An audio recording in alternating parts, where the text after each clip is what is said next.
not invest a single dollar into a passive real estate syndication until you've watched this video. The truth is, not every real estate syndicator deserves your capital. Some are inexperienced, some are overly optimistic, and some are just downright shady. In this video, we're going to go over the 7 red flags that you need to watch out for to avoid the types of syndicators that put your capital at risk. Whether you're investing in your first deal or you're an experienced investor, these are the things that you need to know. I'm Jacob Sandoval, Head of Investor Relations at the DeRosa Group. We've been doing this since 2004, and we've raised over $70 million of investor capital to acquire real estate all across the US. And let me tell you, we've seen both the best sides and the worst sides of this industry. On one hand, passive investing can be life-changing. You can get a great return without doing any of the work. But on the other hand, I've seen investors lose tons of money simply because they didn't know what to look out for or what questions to ask. That's why we put together a free PDF resource, the top 21 questions to ask a syndicator. It is a PDF guide designed to help you vet operators and deals with confidence. You can find that free guide in the link in the description below. But without further ado, let's hop into the red flags. Red flag number 1 is no documented track record. Look, every syndicator has to start somewhere, but that doesn't mean that your capital needs to be the guinea pig. If a syndicator can't show you previous deals, realized actual returns, or how they've navigated market challenges, then that is a huge risk that you need to acknowledge. You want operators who have already weathered the storm and delivered real results.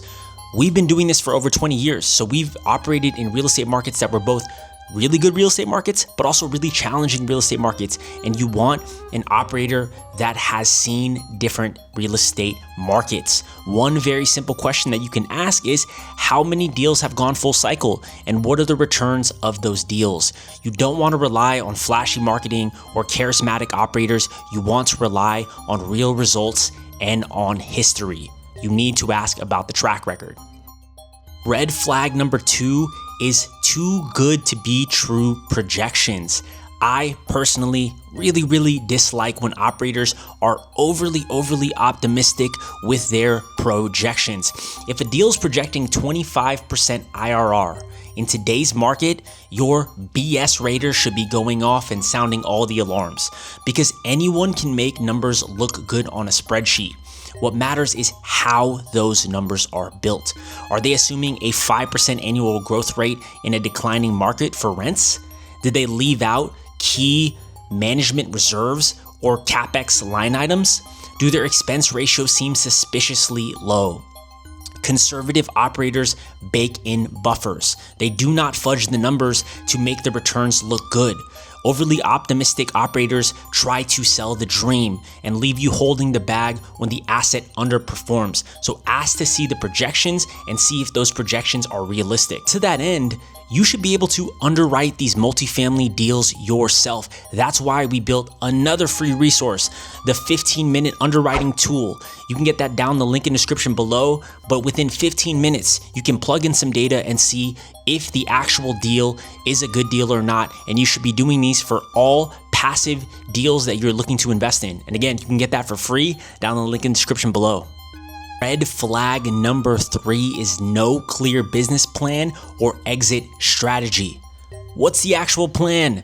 A lot of sponsors say they'll add value and sell in 5 years, but how? Are they renovating units? Are they raising rents? Are they doing a complete rebrand of the building? Are they cutting expenses? Are they improving management and taking it in-house?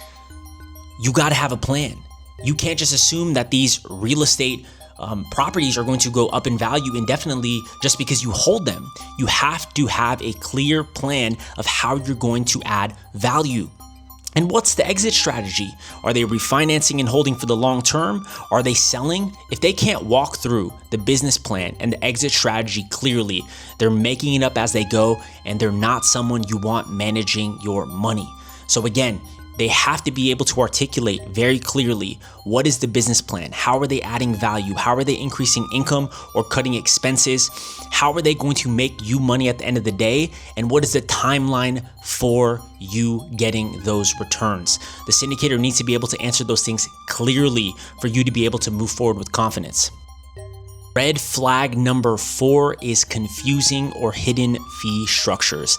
Let's talk about fees. Fees are not inherently bad. The syndicators, like us at the DeRosa Group, we do have to make money. It does have to be a true win-win. That is how it's completely passive for you, the investor, because the syndicator is the active operator of the deal. So fees on their own aren't inherently bad, but transparency is everything.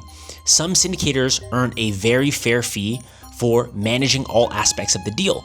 That is fine. But when you see excessive fees that you don't understand and fees that are only really benefiting the syndicator and there isn't a clear alignment of interest, then you've got a problem. You should be able to understand the fee structure and the waterfall at first glance. If it takes a very, very long explanation from the syndicator to explain all the fees, all the waterfalls, how it all works, and how it might benefit you, the investor, then something is off, right? So do your due diligence, understand who's getting paid and when, understand the waterfall structure, understand how the syndicator is incentivized to operate the deal in the best manner possible, and again, make sure that there is an alignment of interest. If there's an alignment of interest, then you can trust that the operator is doing their best to generate the best return for you, the investor, because it means that they also get paid as well. So you have to do your work to understand the fee structure and make sure that everything makes sense. Red flag number 5 is poor communication practices. This is probably one of the top reasons why some investors come to the DeRosa Group after making several different investments with other groups. They invested and then they never hear from those groups ever again. And that's not something that we stand by here at the DeRosa Group.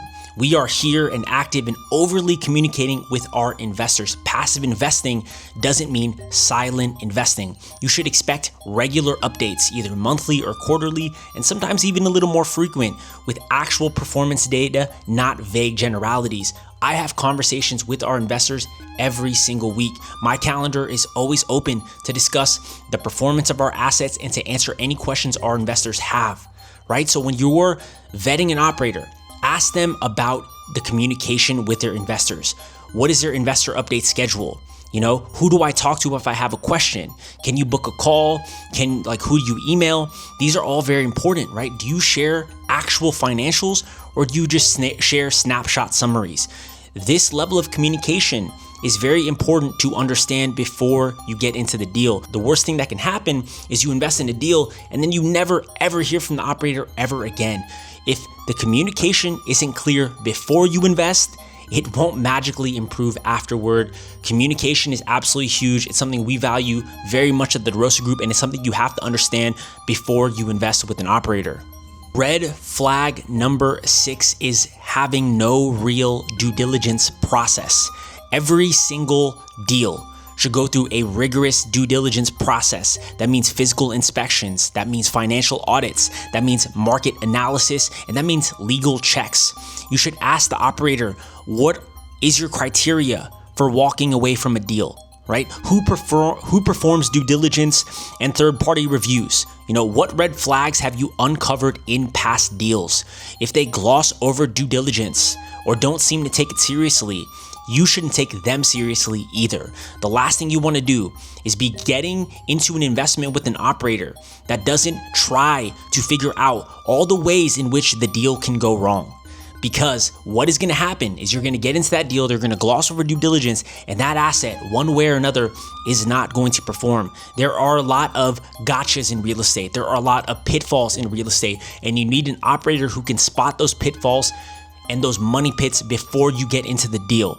So you want to, again, find an operator who can clearly articulate the due diligence process and that can clearly articulate the risks of the deal and how they're mitigating those risks. If they can't do that, it's going to be a pass. Red flag number 7 is the syndicator struggles to answer your questions. You see, the biggest problem in the real estate syndication space is that most investors, whether they're really successful in the stock market or they're just really successful in their career, maybe they're doctors and lawyers, but they don't really understand the real estate syndication space. They maybe don't understand real estate as an investment in general, and that means they don't know which questions to ask. And a lot of real estate operators take full advantage of the fact that you do not know the questions to ask. When you ask the right questions, weak operators get exposed. They get defensive. They fumble through answers. That's when you know it's time to walk. That's exactly why we created the free guide, the top 21 questions to ask a syndicator. These are real questions that will help you peel back the curtain and understand who you're really investing with.